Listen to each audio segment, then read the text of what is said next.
মাঘ মাসের সেই হাড় কাঁপানো দিঘির শীতল জল।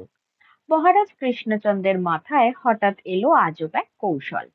ঘোষণা করলো, গলা অবধি ডুবে সারা রাজ্যে রবে, পুরস্কারে 2000 টাকার নগদ তাহার হবে।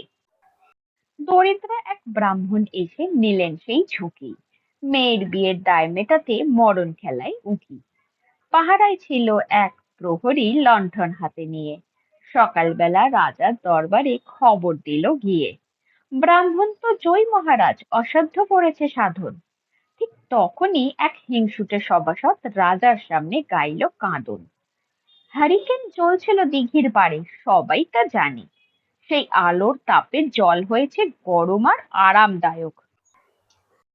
তবে কেন সে পাবে পুরস্কার, কেন সে হবে মহানায়ক? মহারাজ মানলেন কথা, দিলেন না ব্রাহ্মণের প্রাপ্য দাম।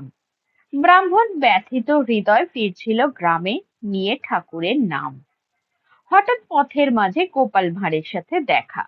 সব শুনে গোপাল একটা ফন্দি আঁটলো একা। বাড়িতে গিয়ে খেজুর গাছের ডগায় বাঁধলো হাঁড়ি, আর নিচে জ্বালালো আগুন। এক আজব রান্না, বলিহারি।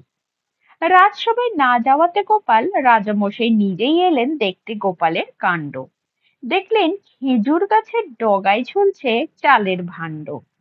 গাছের গোড়ায় ছোট্ট আগুন, গোপাল বসে নিচে। রাজা বললেন, পাগল নাকি, এ বুদ্ধি সব মিছে। গোপাল হাসলো মিটিমিটি, বলল মাথা নিচু করে, হারিকেন যদি দিঘি তপ্ত করে, দূরের আলো ভরে, তবে এই আগুনের আঁচে ভাত কেন ফুটবে না উপরে? রাজা বুঝলেন নিজের ভুলটি, লজ্জা পেলেন মনে। 5000 টাকা পুরস্কারে ব্রাহ্মণ ধন্য সেই ক্ষণে।